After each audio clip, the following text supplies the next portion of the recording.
अगर दवाई आज ना ली तो हालत खराब हो सकती है। डॉक्टर साहब, दवाई कितने की है? 1500 रुपए। या अल्लाह, अम्मी को कैसे बचाऊं? अंकल, कोई काम हो तो बता दें, मेरी अम्मी बीमार हैं।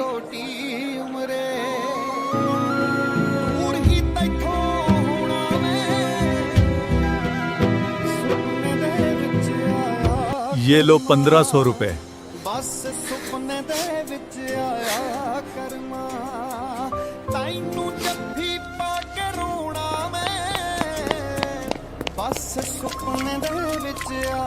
अम्मी, आपकी दुआ लेट आई। अम्मी, आपकी दवाई ले आया हूँ। अल्लाह तुम्हें दुनिया का कामयाब तरीन इंसान बनाए।